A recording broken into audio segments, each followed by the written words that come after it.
you. Also want to share that I am not power hungry, but I think it was last July that I was given a virtual transfer of the gavel, so it feels really good to have it in my hand this morning.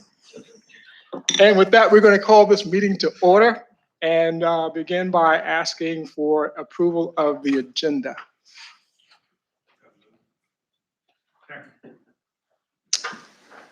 Mayor, Mr. Chair, if I may just repeat, I believe we have a motion by Mr. Shepherd, a second by Mr. Bennett. See, I think in the past we've done these roll call votes, but I think now we just have to do a all in favor aye, all opposed nay. So all in favor? Aye. Opposes? Great. Public comments? Do we have any individuals who want to speak this morning?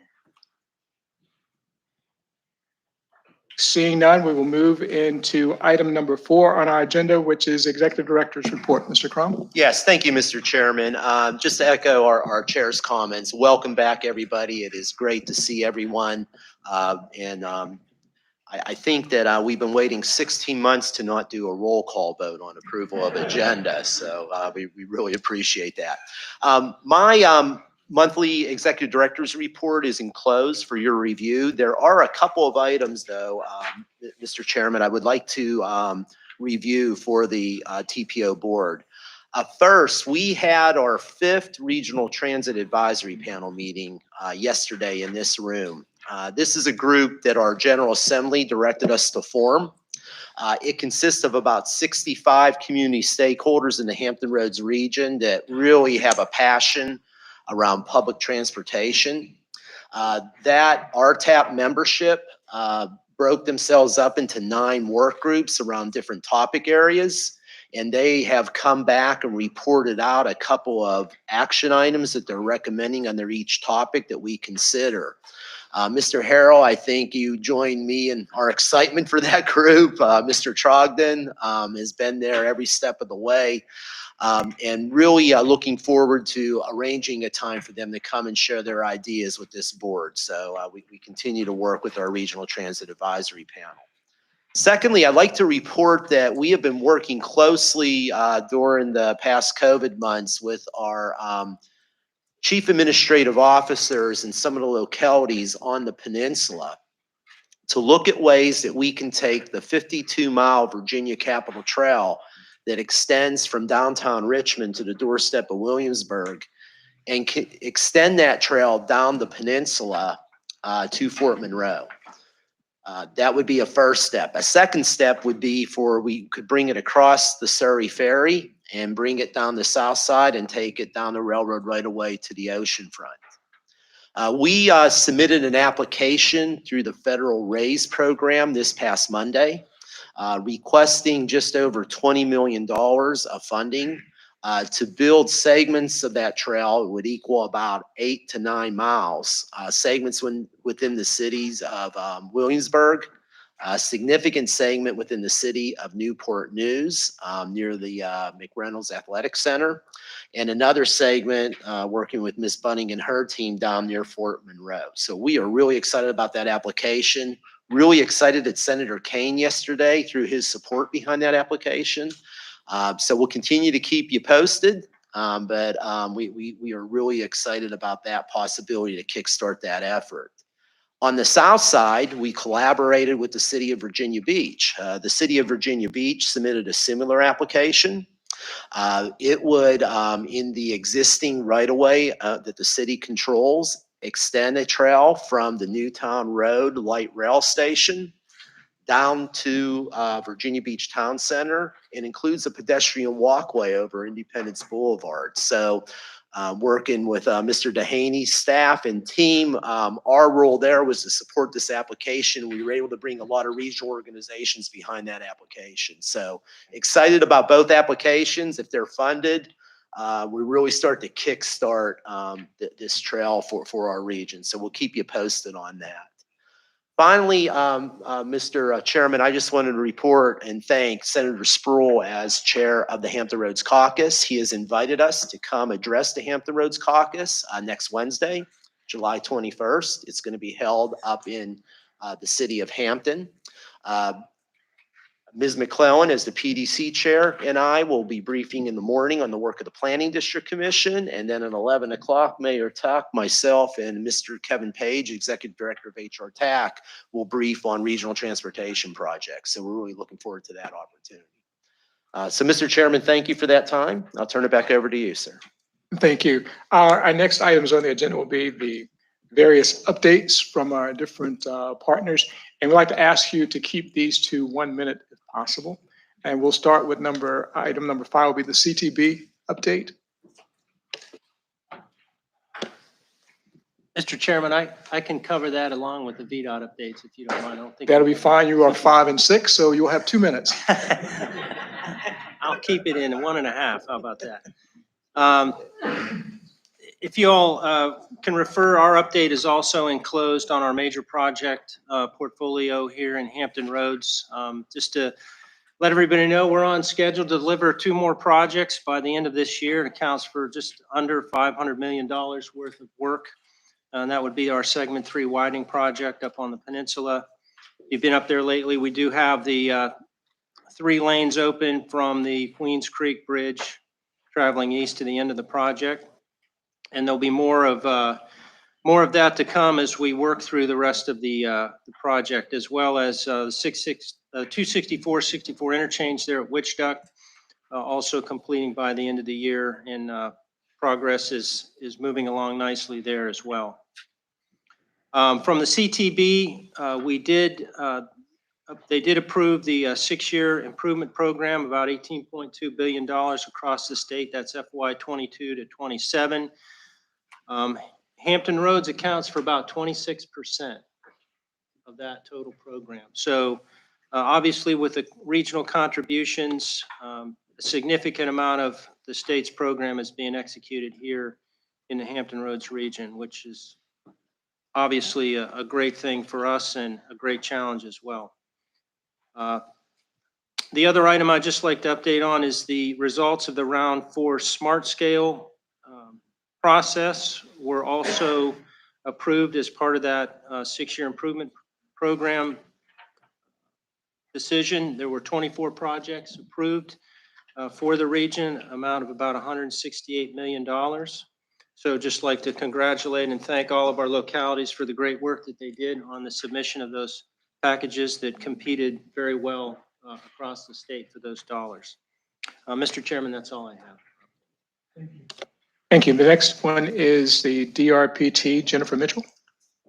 Good morning. It's great to see everybody in person. We do have DJ Stadler here, who's our new executive director from the Virginia Passenger Rail Authority. So I'm going to defer any news about the Passenger Rail Authority until he is able to give his presentation. I don't want to steal his thunder. We are also working on a new transit equity and modernization study, and this is something that was mandated for us by the General Assembly. Over the next several months, we're going to be conducting quite a bit of public outreach for our transit partners, including some webinars and other regional meetings. And so I encourage all of you to stay tuned for that. We would really love to get as much input as possible. Obviously, we'll be working very closely with HRT and the HRT board on that as well. But the purpose is to identify deficiencies in the system, how we can improve technologies, and also improve the equity in our statewide transit systems. So that's all I have in my update right now. Thank you. And I was just thinking, I've got a cheat sheet here that has just abbreviations, and I have another sheet that has the names out here.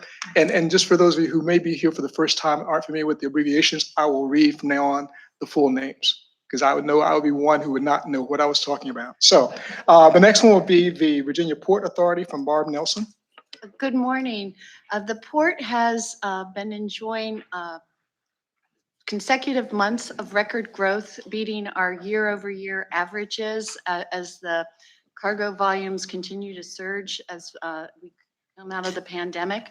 In late May, the port received 2 of the largest ultra-large container vessels, the Marco Polo and the Theodore Roosevelt, working the berths simultaneously in late May, which was a strong testament to the capacity of the port, our port partners in transportation, and the capacity of Virginia's highway and rail systems to move these goods to markets across Virginia and the nation. And so It's great to be back in person, and the port has been working for you, the region, and the Commonwealth throughout the pandemic.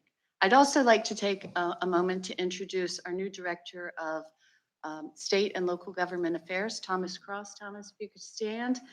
Thomas joins us. He was the legislative aide of Senator Monty Mason and has been with the port since mid-April, and we're delighted to have him on our team. Thank you. And thank you. The next is Hampton Roads Transit, Mr. William Harrell. Good morning, everyone. I'll be brief. You will be hearing today from Ray Amaruso, our Chief of Planning and Development, regarding the 757 Express. We're making significant progress with the support of HRTPO and certainly Mr. Crum with the TPO. Thank you.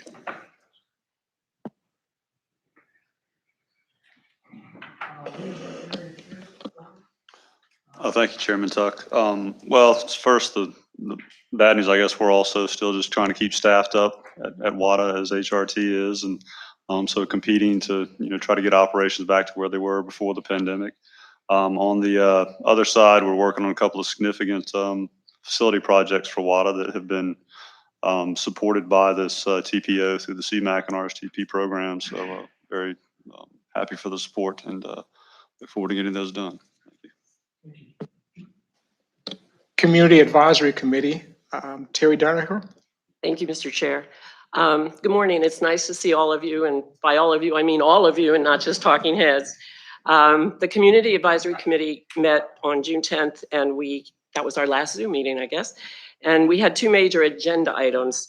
Much of the conversation centered around how we bring agenda items to you, the kind of criteria we need to establish, in addition to how agenda items are set by staff for us. So that was a very good conversation.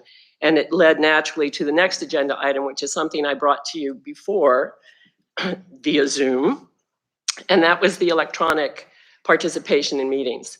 And that conversation was quite lively. And I had promised that I would bring you more details about what we were looking at for ourselves and would like to see for others also, from the things that we learned by meeting electronically. The consensus was that some kind of hybrid was really, excuse me, what we want. And we looked at basically two models. We were considering the positive impact that it would have on recruiting, because there are people who live very far away. Some of you are in that category. And we are a volunteer committee. We also were looking at the way we could actually include more people with disabilities, and also the impact of road construction, big construction projects here on access to just driving, just travel itself being an issue for some people sometimes. So those were things that we were carefully considering. And then we discussed the two different ways we were looking at this. One was allowing some members to always be with us electronically due to distance or disability. We felt that that would be a good thing as long as the rest of us were meeting in person. That would, however, require some technical changes perhaps, and we don't know that we have the technology yet to support that. The other way of looking at it was having some meetings electronic and some meetings in person. And that was favored by quite a few people. It was the idea that we would always try to meet at least maybe half the time in this room or whatever room is available, and the other times meet electronically so that we can at least give people a break some of the time. And those were basically the two things that we looked at. We did not come to any kind of final decision. We're leaving that up to you, but what we would like to see happen we would like you all to take some action. We would like to take this to the next governmental level and have electronic meetings seriously considered with all the FOIA considerations that may have to be changed. And that's it. Thank you very much. And thank you. Now we're going to go to our military liaisons, Captain Pat Ziegler. Thanks, Mr. Chairman, and good morning, everybody. The Navy has been working closely with VDOT and the consultants for the HRBT expansion project for the last 2 years. The project slightly impacts Naval Station Norfolk's right of way. For example, fencing, drainage, sound walls, et cetera. However, any potential impacts have been mitigated to our satisfaction. VDOT has offered the Navy a tour of the project. We plan on taking them up on their offer later this fall. Secondly, earlier this year, Naval Station Norfolk opened up Gate 6. That's part of the I-564 project. That new gate hopefully should help relieve some of the traffic congestion on and around Hampton Boulevard. And lastly, just a general note, this is good news. The NAS Oceana Air Show is scheduled for 18 and 19 September this year. Of course, that's assuming that COVID stays at bay and large gatherings are still authorized. But the Blue Angels will be participating in that air show. That's the first time since 2018, so that's good news. Expect to hear more advertisements for that over the next few months. And that's all I had, sir. Great, and thank you. Anyone here representing the Coast Guard?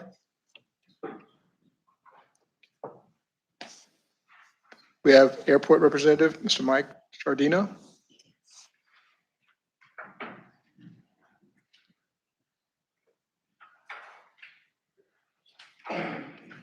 Yeah.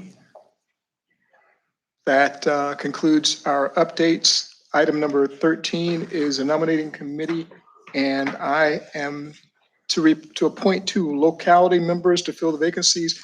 I think we've already had discussions. One will be Mayor Pons of Williamsburg, and the other will be Mayor Dyer of Virginia Beach. And would like to request that the HRTPO nominating committee provide a report to the HRTPO board at its October meeting. Agenda item number 14 is a passenger rail planning and overview by DJ Statler. Good morning and welcome.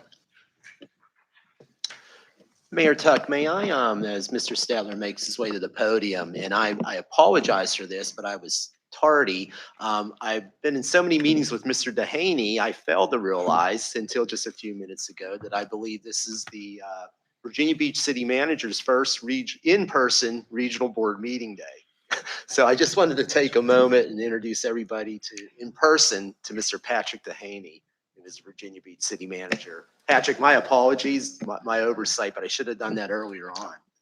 No problem. I feel like I know everybody, at least virtually, but yeah, this is my first in-person meeting. Just to think it's been almost a year since I got appointed to be Virginia Beach City Manager, and most if not everybody, we have a virtual connection, and this is probably our first foray in actually getting to know the community. So I really appreciate the collaboration so far and look forward to working with you all on future endeavors for Hampton Roads. Thank you and welcome. And one of the things I probably neglected was just to actually go around the table and maybe ask for a show of hands for anyone for whom this is their first meeting. And I understand we have a gentleman here from Suffolk. Would you go ahead and tell us about yourself? Yes, I'm the new city manager. Don't think your mic's on. You want to press your button a little bit harder. You can tell this is my first meeting. My name's Al Moore. I'm the new city manager for City of Suffolk, but I've been with Suffolk for 26 years, so in the utility arena. But I'm happy to be here, and similar to Patrick, everyone's been on my screen. But good morning to everyone. Good morning and welcome again. Welcome to each of you. Got one more hand? Yes. Hi, Carol Steele. I'm the acting county administrator for Gloucester, and I apologize for being late. I did not plan on traffic well enough. That happens to all of us in the best of planning. Somebody's got to do something about it. All right. Anyone else? I'll make sure I didn't miss anyone. Anyone in the audience? Okay. No? Okay, we're good. Ready? Great. Thank you. Good morning. And it's good to see everybody this morning. In the interest of traffic mitigation, I'm here to talk about getting more people on rail. So we're doing our part here. My name is DJ Statler, and I'm the executive director of the Virginia Passenger Rail Authority. We are an authority, I think most folks know, that was created by legislation last year. We report to a 15-person board. Similar to this group, we had our first in-person board meeting at the end of June. And so it's good to get folks together in person. I'm here today, and I'm glad my update isn't limited to a minute, but I'm here today just to give an update on where we are with some of our marketing initiatives and how to get ridership back, to talk about how Virginia Rail was before the pandemic, during the pandemic, and then how we're coming out of the pandemic. And then finally, to talk about some of the major initiatives that we have going forward to really increase the capacity that we have in Virginia. So if you look at the first slide, we talk about how we balance ridership and revenues. What we want to do as a Virginia State Service is we want to get as many people riding as possible. Revenues are good. I mean, money is important. We're never going to be in a situation where money is not something we focus on. But our goal is to get people on the train, and when they get on the train, make sure that they want to come back to the train. And a lot of that is tied to city pairs. So for example, we have trains that go from Union Station all the way down to Norfolk, Newport News, out to Roanoke. Making sure that train is as full as possible at all times is our goal, because getting as many folks off the highways onto the train is critical for us. Another important part of that is getting them where they want to go. We understand that passenger rail has got to be multimodal. So we need to make sure that where we're going, folks have that last mile, whether it's a bus, whether it's some kind of other transit, whether it's ride share, bike share. We know that the station is not their final destination. So all of those variables play in as we decide where we put trains. In 2017, the CTB asked us to do a study, a fare analysis study. As you can see on the screen, we had a bunch of folks get together to talk about how people were reacting to some of the fare changes that Amtrak has made. We work closely with Amtrak. They are our operator. They actually run the trains and provide the service. This survey allowed us to understand really how the ridership existed and what trends were really facing us. Unfortunately, what this analysis did not predict was a pandemic. So likely as we go forward, we're going to have to do a new analysis to see, okay, here's where we were, here's where we thought we were going, and here's where we're really going. In response to that analysis, we put together a lot of different fare scenarios and assumptions, and you can see on the screen some of the different promotions that we have in place. We like to target them complementary to what Amtrak offers. Amtrak offers discounts for certain people, but we want to make sure that the marketing promotions really impact the passengers in the Commonwealth. So we look at flash sales where, well, it's a last minute sale, we want you to ride. We do that if the ridership is scheduled to be light. Advanced purchase, hey, let's plan in advance so you can get your ticket ahead of time and get a cheaper price. Also cheaper prices if you're going inside Virginia. Students are a big part of our demographics, and you'll see a little later that that's actually growing. People going to and from school. And then we've also, with Amtrak, done the demographic discounts. We're pretty creative in the way we look at different opportunities to attract folks to the train. And then we need to make sure once they get there that they stay. This is a chart showing the 3-year average of our ridership. Now, these are pre-pandemic numbers. In 2019, we were experiencing really a record year. We were continuing to grow consistently, and the last 3 months of calendar year 2019 were our biggest months ever. Part of why we continue to grow is because we had great reliability. What folks want when they get on the train is they want a schedule that they can count on. We found that trip time is important. We want to be competitive with vehicle traffic because people are very used to their cars. But we also found that getting there when you know you're going to get there is important. If you take a train that says, hey, I've got a 10 o'clock meeting, train gets in at 9:30, I'm in good shape. If that train doesn't get in at 9:30, next time you've got that meeting, you're not going to take the train. So reliability is as important. And then also the onboard customer experience. If you've got the restrooms aren't clean or the staff isn't friendly, all of that customer satisfaction information really plays into whether folks are going to get back on the train. As you look at that trend of ridership from October to September, you see it dips in the winter months where travel isn't that high. Inauguration would be a difference. And then as you go into the summer months where more folks are doing leisure travel, folks are going back to school, you see that spike. Watching that plays a strong role in how we price our trains. Your ticket is going to be much less expensive in February than it is going to be in August. And that's just supply and demand. Now, the pandemic, we talked about that slightly. The pandemic had a huge impact on our service. And I'm proud to say, and I just got to VPRA 12 weeks ago, so I'm relatively new to the role. Before this, I was at Amtrak for 12 years. I served as the CFO, the Chief Operating Officer, and the Chief Administrative Officer. I can tell you from the Amtrak table, none of us expected a pandemic. I mean, I don't think anybody did. But the passenger rail industry, both Amtrak and Virginia, I feel really responded well to what faced us. I mean, we were in a situation where we couldn't stop service because there were still people that had to travel, but we were able to whittle the service back, meet the needs that were there, and still be ready to grow when we can come back. So if you look at pre-pandemic, these are the routes that were Virginia routes. In the upper section, and it's tough to see, but in the upper you see that's to DC. So those are the trains to the top of the screen that go to the District of Columbia. And then working from left to right, you've got, and I won't do every single train, I promise, because we'll be here all day, but you've got the Cardinal, which is a long distance train that is run by Amtrak that goes 3 times a week. And then the trains to Roanoke, the trains that go down to the Crescent service is the one that's got Danville as the last station. That's a long distance service with Amtrak that goes all the way down to New Orleans. The next bunch is our states, or the next bunch, excuse me, is the Southeast service, like the Silver service and the other Amtrak trains. And then you've got the state trains that go to Richmond, to Norfolk, and to Newport News. So those are the frequencies that we saw go through Virginia every single day before the pandemic. Again, but for the Cardinal, that was only 3 times a week. When the pandemic was upon us, we knew we had trains that were empty. We were literally at 95% reductions in ridership. So we knew we had to do something. Partnering with Amtrak, we cut a lot of the trains out. So going to the next slide, you'll see, the suspense is killing me too. There you go. Whoa, there you go. Okay, going to the next slide, you see a lot of the state trains came out.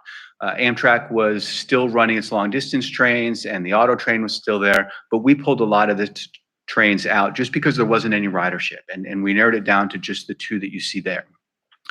That was in April 2020. That was when folks were encouraged to not travel. They were encouraged to stay home. Just the next month after that worked much better. The rest of the long distance trains went away. Amtrak said, we're taking away all of the long distance trains except for the auto train because we had more crew members on the train than we had passengers. This was true in the stations as well. I mean, we had in Union Station in DC, there were more Amtrak employees than there were passengers. And then as the pandemic got even worse, and this is a sad statement, there were actually more homeless folks in the station than there were even employees than there were passengers. So we were just reacting to so many different issues. Train service was at a minimum. In the meantime, we still had to pay expenses. At Amtrak, we had folks on furlough. Amtrak was still coming to Virginia to pay the bills. So it was a trying time. As we started to stabilize under the pandemic, you can see Amtrak brought the long distance trains back, but we kept the state's service at a reduced level. At that point, we were down 84%. So in June, ridership was starting to come back, but still nowhere near where we needed to be. And as you see in the bottom left, we really cut fares to get as many folks on the train as we could. People just weren't traveling. Moving forward to September 2020, we doubled the state service. So we added one of the Norfolk trains back and we added the Newport News train back because we were starting to get ridership to return. You see that we lowered the multi-ride ticket prices by about 50%. Ridership was at 70% of where it had been before, so it was slowly coming back. And this has really been the theme as we move forward. We've tried to be responsive to riders as they've been returning. Then October, we brought a little more service back. All the long distance routes. At this point, we're still on a 3-day service, 3-day-a-week service with Amtrak. We did get funding, federal funding, and we'll talk about that in a moment as well, that helped us financially because Amtrak and the states were all continuing to pay bills without having the revenues that were expected to come through. Here is a good look. If you look at the top line on the left, the fiscal year 20 line, you can see how January, February, March, the ridership just plummeted down April and going forward. And then the middle line, the 21 line, in the last few months, it has started to trickle up. In fact, in April, we were over 50% of ridership, which it's hard to believe that we're celebrating a 50% cut in the folks that are on the train, but folks are starting to come back, which is great. Here's a summary of the revenue and federal aid that we received. In response to the pandemic, there were 3 separate acts that were passed by Congress: the CARES Act, the CRISA Act, and the ARPA Act. These were all designed to give states overall assistance with making it through the pandemic. You can see the columns there, what the total share was and what Virginia's share was. So we ended up doing pretty well. We were able to cover all of our costs, and we still remain in a pretty good place financially. Here's our timeline for recovery. So I talked a little about this earlier. When the COVID pandemic first started, travel was restricted. And we wanted to make sure, as travel was restricted, that we still kept Virginia state-supported service front of mind for folks. We knew that folks would travel eventually, and we wanted to take advantage, is probably a strong way to put it, but we wanted to ensure that when folks were ready to come back, they knew that the train offered them a reliable form of transportation, a clean form of transportation, a form of transportation where they could appropriately social distance, and also a form of transportation that was responding to the pandemic. We talked about how we increased our cleaning and the steps we were taking to make sure that they were safe from a health point of view. So that was travel restricted. Then we were in a travel allowed point of view.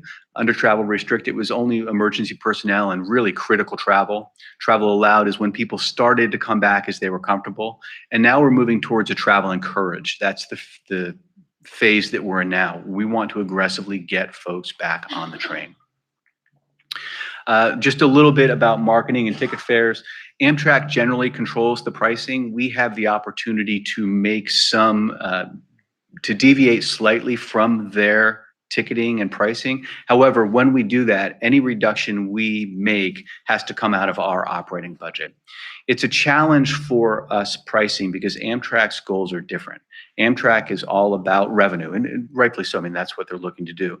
And they're also about making sure their trains are full. So when they have a train that goes from DC, let's say, down to Miami, they want to ensure that that train is as full as possible all the way down. If we sell a ticket from Fredericksburg to Richmond, that makes it impossible for them to sell that seat for the whole trip. So they're focused on end-to-end travel because that sells their seat the whole way. When they do the pricing, they will often make that Fredericksburg to Richmond or Fredericksburg to Raleigh, they'll make that a more expensive or less economical seat than end-to-end because they want to preserve the whole trip for that seat. So we have a healthy back and forth between Amtrak and our team to ensure that the fares are attractive for interstate as well as for intrastate. The other piece of information here that's important is our state-supported trains all touch the Northeast Corridor. So they go from anywhere in our state up to Washington to Boston. Amtrak also has the long-distance service that cuts through. So passengers don't really know the difference whether they're getting on a Virginia State train or whether they're getting on the Palmetto or the Silver service. So having that separate branding and separate pricing is important to us. So that's a little bit about the marketing and ticketing and the pandemic. And here's just a little bit of the advertising that we had in place during the restricted mode. And again, talked about our cleaning and the different safety protocols we had in place.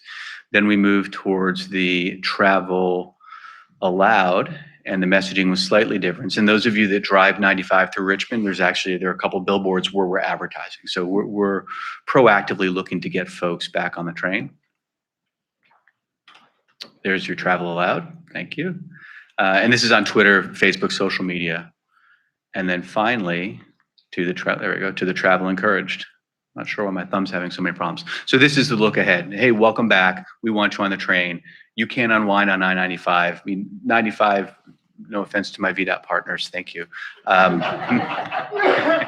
It's a great selling point. Anybody that's on 95 between Spotsylvania and DC, I mean, it makes the train easy to sell. I mean, it's one of the reasons, and the secretary talks about this, it's $12.5 billion to add a lane to 95, and it'll be full by the time it's added. It's $3.7 billion the work we're doing, and the capacity is really much easier to grow. This is a chart that shows the ridership demographic since COVID. It's hard to read, but the moral of the story is, and this breaks it out into the different Amtrak services left to right. The Acela service is the high-speed service that goes from Washington to Boston. Northeast Regional is that same service, but it's the slower service with more stops. Long distance without the auto train, and then state supported is all of the other states. The colors that you see there are broken out purely by age. And we, for years, always said, well, passenger rail is a dying industry because really it's only the older demographic that is attracted to that. The younger demographic doesn't really get drawn to passenger rail like they should or like they do in other countries. COVID has changed that, and it'll be interesting to see as we come out of COVID if we can maintain that. And that's something that we're working hard to do. As the younger folks get on the train, I mean, many of us have children and have seen the younger generation. I mean, that they spend most of their time looking right at their screen. And unfortunately, a lot of them do it while they're driving, which is horrible, but they can do it on the train. And that's a good thing.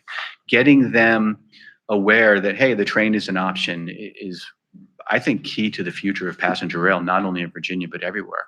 As these numbers show, specifically on the Northeast regional trains and also on the state-supported trains, the younger folks are making up a larger share of the ridership now as we come out of the pandemic. Let's not get too excited about that, because that could be because the younger folks are actually doing more traveling than some of the folks in the older age groups. But it gives us an opportunity that if we can show this younger generation how efficient, economical, comfortable the train can be, it can really put us in a good position going forward. Okay, these are our objectives, and I've talked a little bit about these already. As we're coming out of COVID, we want to make sure we maintain our current ridership. The riders that were there, we want them to come back, and also to acquire new riders. One of the challenges that passenger rail is going to have, and I think this is both passenger rail and commuter rail, is the work week is going to change. We no longer have a 9-to-5, 5-day-a-week work week. As we're looking to attract talent, and staffing and hiring is a big challenge in all industries, there are a lot of candidates that are talented that just don't want to work 5 days a week. The first question we get is, hey, do you have a remote work policy? And that's going to lead to people not being on the train 5 days a week. So we've got to look at other ways to get folks onto the train, whether it's marketing, hey, come to Richmond for dinner and then go home, or take the train to DC to see a baseball game, or different marketing ideas. We need to ensure that we're on top of all of those. Okay, post-pandemic, transforming rail in Virginia. So before the pandemic, the General Assembly created the Virginia Passenger Rail Authority. And part of the reason for that was because the authority has unique abilities to own right-of-way and to do design-build contracts that were not as easy to do as being a true agency of the Commonwealth. So VPRA was created. As you likely have heard, we signed an agreement with CSX, a $3.7 billion agreement that will fund projects up and down the I-95 corridor. Those projects go anywhere from the Long Bridge project, which is a bottleneck over the Potomac River in DC, 98% capacity during the middle of the day, all the way down to, and there's a map of it you can see, all the way down to a fourth track in Alexandria, adding sidings all the way down. At the end of the second phase, 2030, we'll have dedicated passenger track going all the way from DC down to Spotsylvania. One of the challenges of a well-run railroad is the dispatching. We have fast passenger trains, relatively fast. We have fast commuter trains that have a lot of stops, and then we have freight trains that are not as fast. And getting all of those choreographed into a schedule is a huge challenge. Having access, dedicated access to passenger-only freight right-of-way is going to be key to making sure our schedules are reliable and to adding frequencies. So you see here the acquisition is now underway. We signed the agreements with CSX earlier this year. Phase 1 is planned to be completed in 2026, and Phase 2 is going to be at the end of 2030, and that will be when the Long Bridge is truly complete. We're going to talk a little bit about what that means for schedules and frequencies. Right now, we are looking to restore the last pre-COVID train that was taken away. Before COVID, we took all the trains away. We put the Norfolk and Newport New trains back.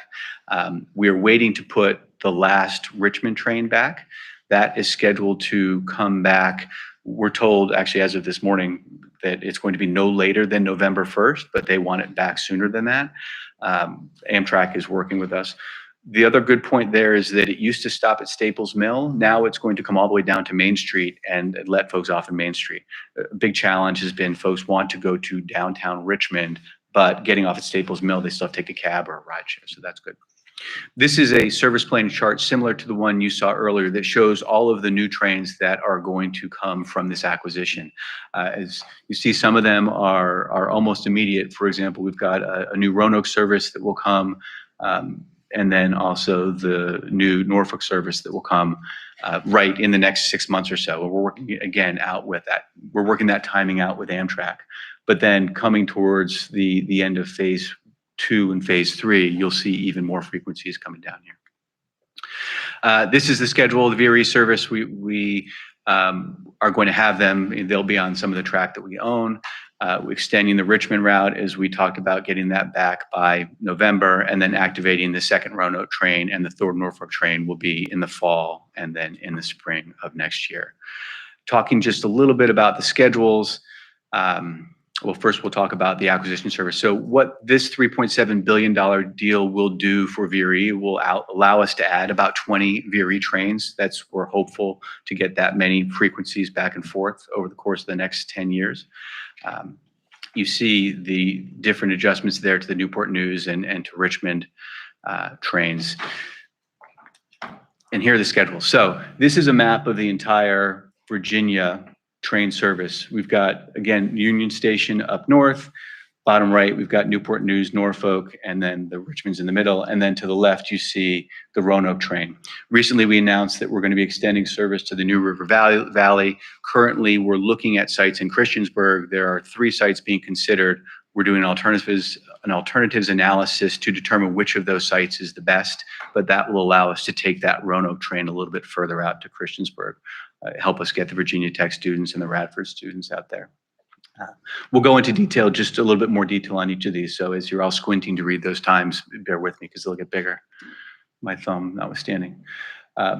What this does is it restores the pre-pandemic service and will make some changes in the timing. So if you look at these charts here, and I don't think I can walk without losing the mic, but if you see on the left hand, you see the Norfolk train, you see the different trains, and then it's got the current departure times. And then once all these trains are back, it's got new departure times. Now, these schedules are broad schedules because, for example, the Newport News train will leave in the morning. We've not yet worked on exactly what that timing will be. Then the second train will leave Newport News midday. So you can see where we expect to have them. And then the arrival times will be in the morning and then late in the evening. So the schedules of the existing trains may change slightly, but those are the timeframes where we look to have them. Staples Mill, and I'm sorry, so on the upper left that's when they're departing DC and arriving in DC. And then in the bottom right, you see where they're departing, like Norfolk, for example, where they're departing Newport News and arriving in Newport News. This is an important chart and it's kind of busy. Any questions on this chart, or anybody that has a question on how this is read? Go ahead. Mr. Chair, I'm just curious, the Norfolk, you have departing at 6:15 a.m. and arriving at 7:04 p.m.? Right, so there is a train that departs going north towards DC at 6:15 in the morning, and then the one that comes south gets here in the evening. And so when we add the third one, the new departures, you see, we're not sure that 6:15 is going to be the new time. It will be around there, it'll be in the early AM. And then there'll be another train that departs in the AM, and then the last one will depart midday. I see you wincing.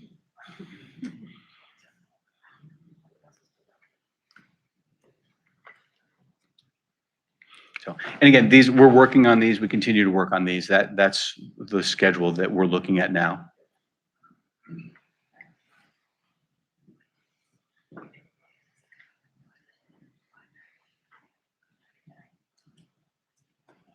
Any other questions around the table? Then here's a zoom in on what's happening in Richmond, and again, Norfolk Newport News. Same numbers, just bigger. This is the full service. Again, it's pretty much the same chart, but it shows you the trip time, about 5 hours out to Roanoke and New River Valley, and then 2.5 between DC and Richmond, and then 2:15 between Richmond and Norfolk. So that is my update and summary I again thank you all for the opportunity to be here, and I look forward to continuing to update you as we move forward in these projects. Any questions for me?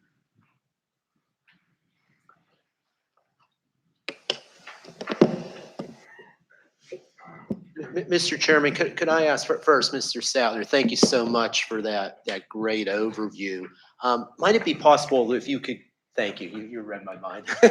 Maybe go back to the schedules for both Newport News and Norfolk. Sure.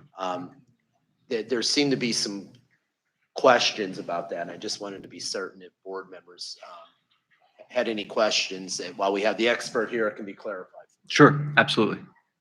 Mr. Chairman, a question. Okay, I may have missed it.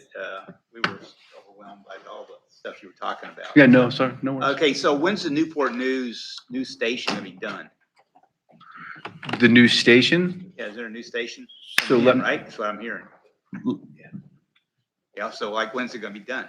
Oh, groundbreaking should be shortly, so I guess a year from now. So then folks won't be have to go downtown, Newport News, they'll be able to go to Bland Station to catch that's where they catch the train.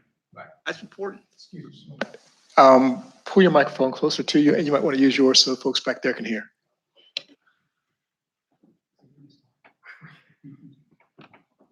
Any other questions?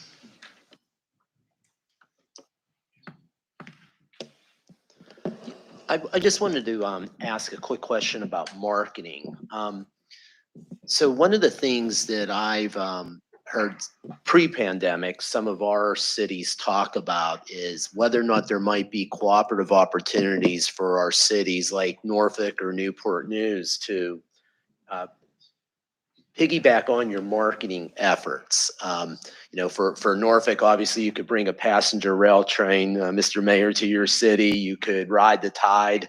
Really don't need an automobile to move around and have a great weekend, and that could be all part of that messaging. And Mayor Price, you have the same thing in Newport News. So is there that type of and maybe you could talk about the collaborative approaches being used now and whether or not there are additional opportunities for our cities to collaborate with you. Sure. There are absolutely additional opportunities. We would love that because getting folks in individual cities to understand that passenger rail is a convenient way to get to another city is fantastic. And I think it's really underutilized in Virginia and in most states. So I don't know that that's happening all that often now. I know that statewide we do marketing, but I don't know that the individual cities are doing it as often or as well as they could. And we would love to partner with you to work on that. So what would be a good step for that to move forward? Would it be connecting you with our city marketing departments? Absolutely. Okay. And then the folks within VPRA and within DRPT that do the marketing can get together and brainstorm good ideas. There are often times, especially with social media, that you can have effective marketing campaigns very inexpensively. And we welcome all creative ideas because they're very helpful. Thank you. And Mr. Chair, if I may, one more. Could you, you went over before the timing of train 3 to Norfolk and the next train to Newport News. Could you review those real quick? Sure. Because I know that's been a lot of work by both cities, and that's a big milestone for us. Right. So the new train to Norfolk is the Norfolk 3 train on the bottom, and it's proposed to leave Norfolk heading northbound midday, and then it would also be coming back from DC midday. So you'd actually have a train arriving and leaving at the same time from Norfolk. And if you go back to the Union Station slide, And that will be delivered, did you say within the next 6 months or so? yeah, that's the plan, is that the Roanoke, the second Roanoke and the third Norfolk will be before spring of next year.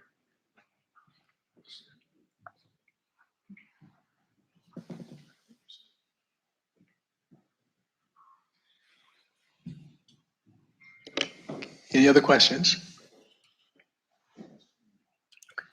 Thank you for that Great. presentation. Excellent job. Thank you, I appreciate it.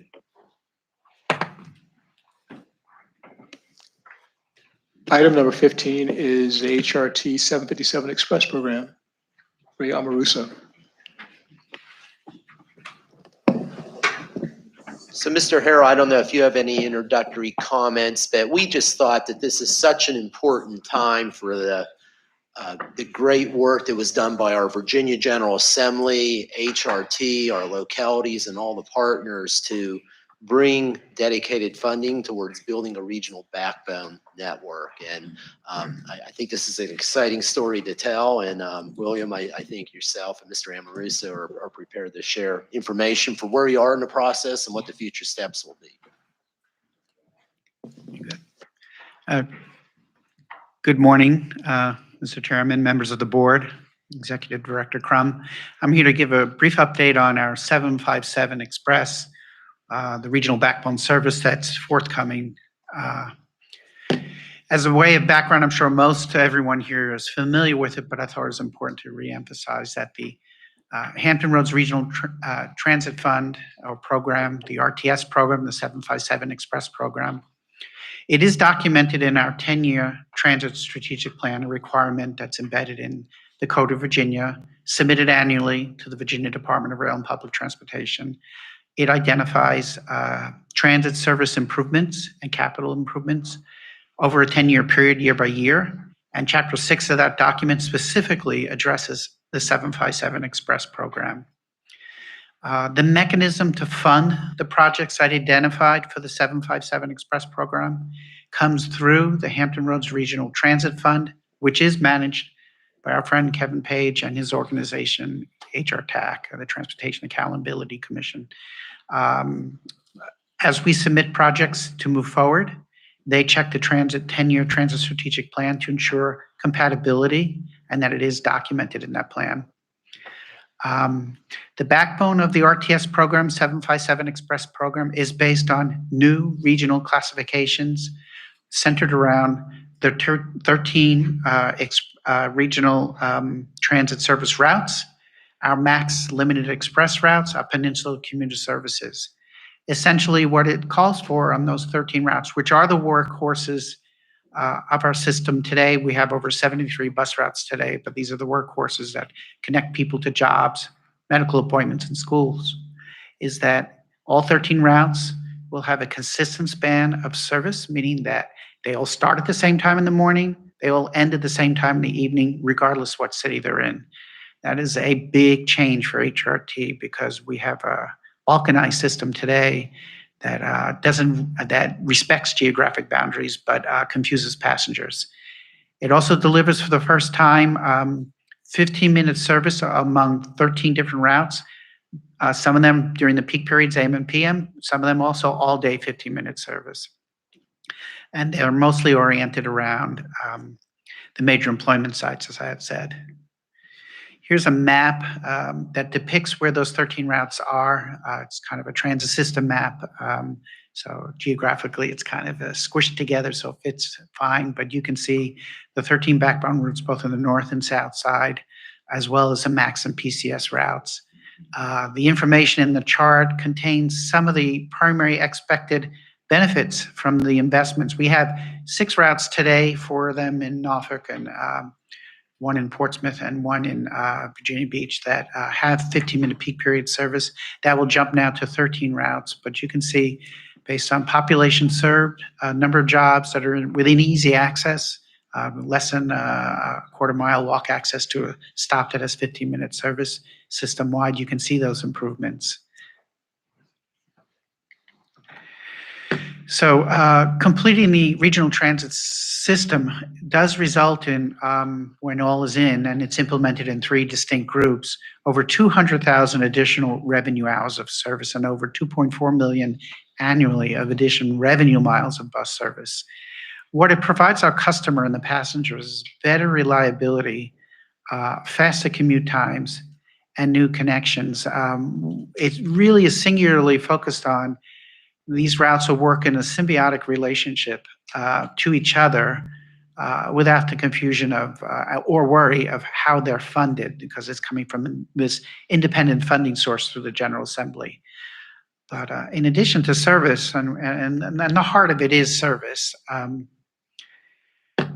To deliver that service, we need to acquire new buses, new rolling stock. The fleet today is just short of 300 vehicles to run the 73 routes we have today. We need to acquire 48 buses. The average cost of a fully loaded bus is around $500,000. So that's a $24 million investment to expand that service. But in addition to service, the program is also going to deliver for us modern technology, things that we've talked about, our transit partners, both at WADA and Suffolk, real-time bus information that provides a passenger at the fingertips information about when that bus is arriving, if there's a delay, when it's coming, as well as trip planning information and how you connect to a different route to get to your final destination. It also, for the first time, will provide the funding to provide the technology system-wide for mobile fare payment and mobile ticketing, to actually make purchase of your ticket on the phone, to make, whether it's on the 13 routes or any of the routes that we run. It deploys that technology system-wide. It also delivers passenger information displays at all of our major transit centers, just like you see at an airline terminal or at an Amtrak station. There'll be a board up inside the passenger terminals that list all the routes that are coming, the expected arrival time, and a comment section if there's a delay for some reason. That's really exciting for us. Another large capital slug of money is going to be going to passenger amenities. We have approximately 2,800 bus stops in the 6 cities that we serve today.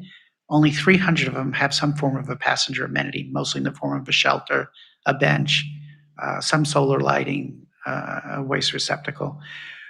We anticipate delivering on top of that along the 13 regional backbone routes, another approximately 623 additional shelters, benches, trash receptacles, and solar lighting.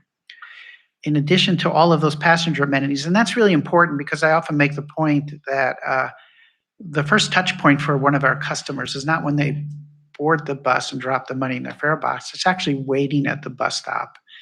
And for those of you who drive around our system today, you can see a lot of undesirable waiting times for our passengers or waiting areas because they don't have a shelter to take them out of inclement weather. So this is really a nice contribution in addition to get more of these shelters protected. Now, in addition to passenger shelters, there are going to be improvements in other major bus transfer facilities in which 4, 5, 6, sometimes up to 8 routes come together, yet they happen on street, on a public right-of-way. 2 of our key performers, Evelyn Butts in the city of Norfolk and Robert Hall in the city of Chesapeake, Evelyn Butts is our number 3 top place that passengers interchange between different routes. Of course, downtown Norfolk Transit Center is number 1 with 14 routes coming together. But Evelyn Butts has 8 routes today and will have 9 in the future.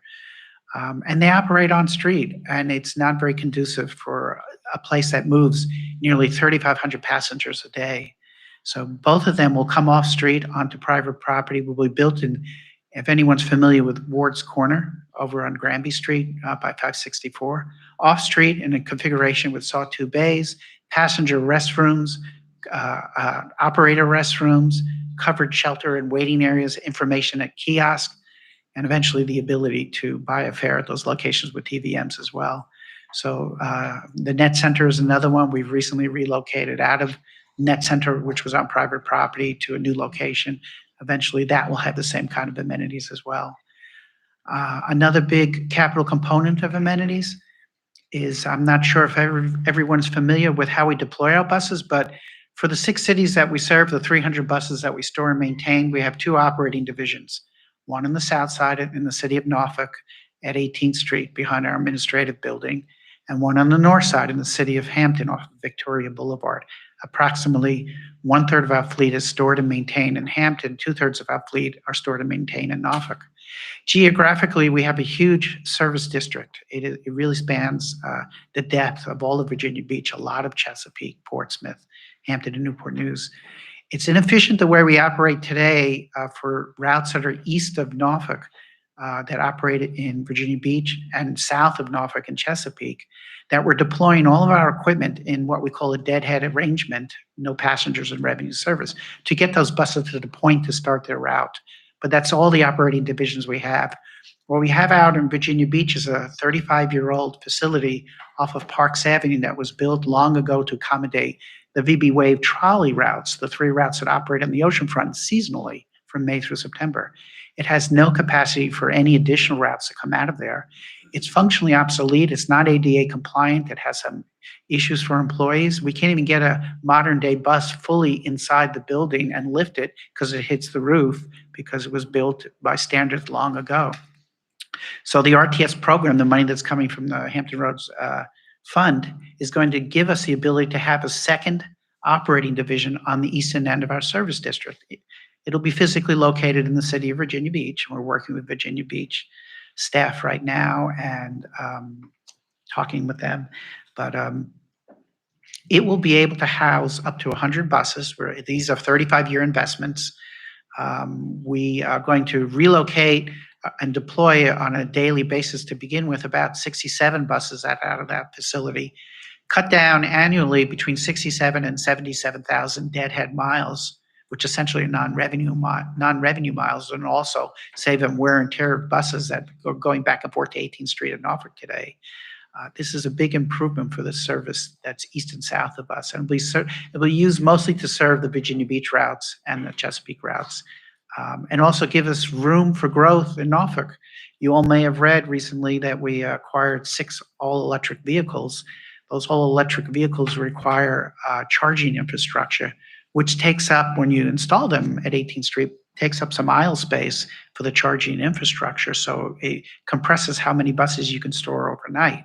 By rearranging 67 to 77 buses at the new facility, we're able to have more space available and also grow our all-electric fleet and add additional charging infrastructure. It also gives the ability to store a lot of parts that we cram into 18th Street into a new facility. So those are some of the major capital components. There are others related to safety and security, obviously, but those are the big ones under amenities. The 757 Express that's funded under the Regional Transit System, we're going to rebrand this service. So any bus that's running on one of those 13 regional routes or the MAX and PCS will look like this. It'll have a special unique identifier that at a moment's notice, a customer knows I'm boarding a frequent bus. It'll also be branded, we'll be rebranding our MAX routes to be called 757 Express, because they're also funded by the program. As I had said, we deploy the new services by 3 distinct groups, and you see them listed here, Group A, B, and C. The first to go, the first to deliver 15-minute services in October 2022 is our plan, calendar year 22, on the peninsula to serve the cities of Newport News and Hampton. This is a really big deal. There is no 15-minute service today that's funded on the peninsula. There's only 30-minute and 60-minute service. So the routes 101 on Kecoughtan, the 112 on Jefferson, and the 114 on Mercury Boulevard are going to see all-day 15-minute service on the 112 and 114 and peak period service on the 101. We have already placed the order for those buses. They were placed 6 months ago. It takes about 18 months to deliver the buses from placement of the order till it's passes the Altoona testing and is delivered to us. So maybe sometimes people wonder, hey, you know, Mr. Harrell, Mr. Amoruso, that money was approved by the General Assembly last year. How come we don't see new services? It's because we don't have the buses in the fleet and it takes 18 months to build them. So we're in the queue for that. Shortly this spring, we'll be placing the order for Group B, which are going to be routes that are primarily, you can see them listed there, the 1, 15, 20, 36, 45, and 47. I know that probably doesn't mean much to anyone. The 45 and 47 are in the city of Portsmouth. The 36 is operating in Independence in the city of Virginia Beach and Holland Road. The 20 is the Virginia Beach Boulevard route. The 15 is Military Highway, and the 1 is Granby Street in Norfolk. And then finally in Group C, you can see the final routes that get the 15-minute service, the 2 on Hampton Boulevard, the 3 on Chesapeake Boulevard, the 8 on Tidewater Drive, and the 21 on Little Creek. They will all come on board, and those orders will be placed later next year in the fall. Bus stop signs will be rebranded. They won't look like the traditional signs. This is a sample of one here. So there's a lot of re-signing that's going to be occurring, rebranding of our shelters and rebranding of the buses. This is all going to be associated with a large marketing campaign. Now, to deliver that service, and this is a little scary right now, and you've heard a lot of people touch upon this, and yesterday we talked extensively about this. The transit industry is not unique to Hampton Roads. This is nationwide and not unique to public transit, but to almost any company that provides some kind of human-oriented service. Operators and mechanics are needed to operate the additional service. And you can see in Group A, B, and C, fiscal year 22, 23, 24, the additional operators we need, a total of 122, that will be needed to operate this new, more frequent service. The additional mechanics that'll need to be onboarded to help maintain those additional buses that we're buying. Nobody wants to drive a bus anymore. I don't know what happened. If you think back at your youth, most of you look like the age demographic I am. It was kind of cool and neat to be a bus driver, neatly pressed uniform. They all wore a hat. They were respected by school kids for the most part, even though sometimes some of us threw a snowball at the bus, but for the most part.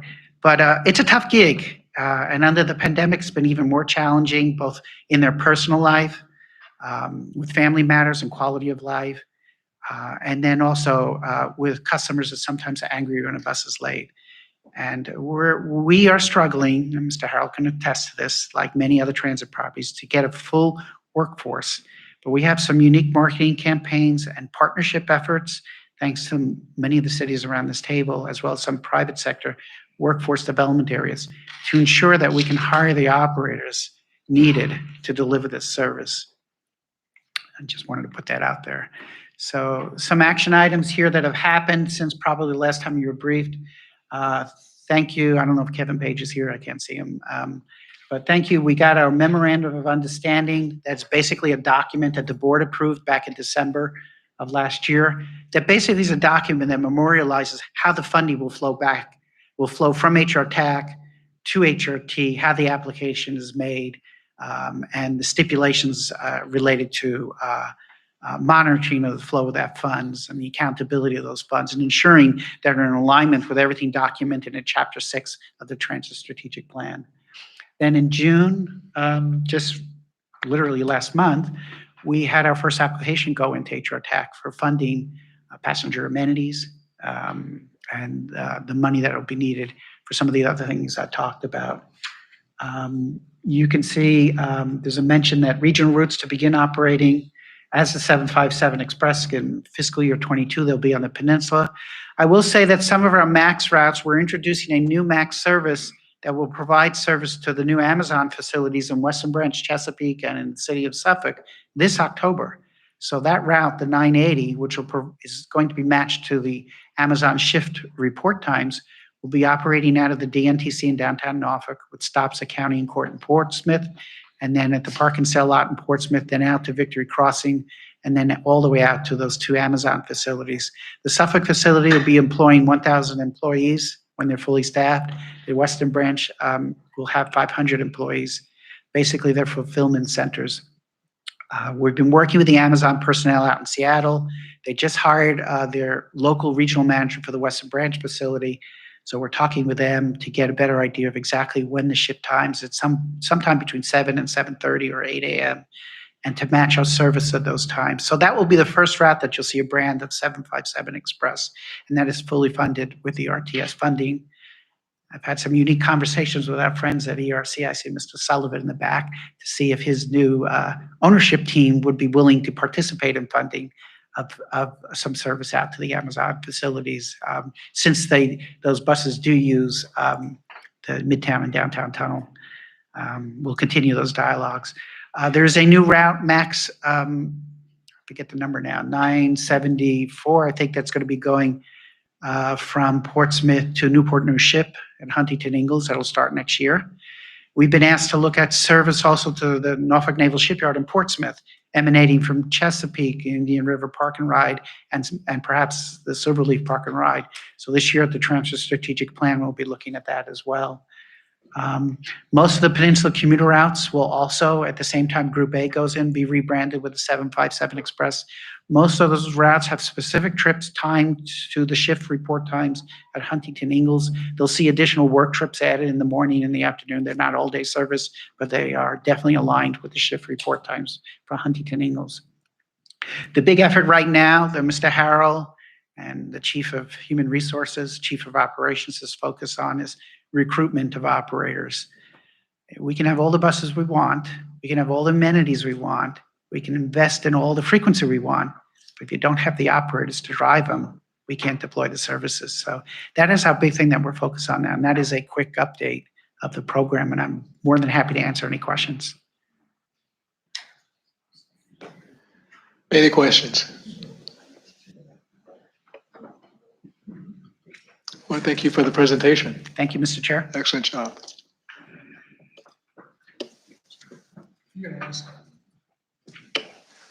I'm going to ask Director Crum to handle items 16 through 19 on the agenda. Yes, thank you, Mr. Chairman. Item number 16 is a request for approval of the consent agenda. All the items were included in your agenda package. They include your meeting minutes from your May 20 and June 17 TPO board meetings, our monthly financial statement. You have information and a recommendation regarding the executive director's contract from your Personnel and Budget Committee. There is a budget amendment, your regional meeting schedule for the next fiscal year, which includes not only the TPO and PDC, but also HRMFA and HRTAC as we coordinate the scheduling of those meetings going forward. A couple of staff reports, one on regional performance measures for our transportation system, the other an analysis that our staff did in regarding drive-through queue analysis from some fast food establishments upon request of the localities. And we also have a couple of transportation improvement program amendments. One is in the city of Chesapeake for the George Washington Highway widening. The other is moving some monies to facilitate the next steps in the SIPSA flyover project. Mr. Chairman, those are presented today for consideration and action as the consent agenda by the TPO board. And before I ask for a motion in a second, I do want to note item 16C, which is Executive Director's contract revisions. The effective date of the new contract should be July 1st, 2021. The annual salary be adjusted to $200,000. The contract is extended an additional 3 years to June 30th, 2024, and all other provisions in the contract remain the same. So hearing that, I'd like to ask for a motion in a second. Motion, Bobby D. I'll second that. Okay, any discussion? I'd like to ask for a vote. All those in favor, say aye. Aye. Opposes nay. Thank you. Item number 17. Yes, thank you, Mr. Chairman. Moving on to item number 17 is your upcoming meeting schedule. Please note that we do not hold regional meetings in the month of August. So we do that to try to give everybody a little bit of a break. But our next HRTPO board meeting will be in October. For the month of September, that is when HRTAC and HRMFA meet. HRTPO and the HRPDC will be back with our annual meetings in October. That's all I have on that, Mr. Chairman. You also have minutes under agenda item 18 of your HRTPO Advisory Committee meetings. And also for your information, just some correspondence that we received since your last meeting. Mr. Chairman, that's all I have to report. Back to you, sir. Thank you. And that takes us to item number 20, which is old and new business.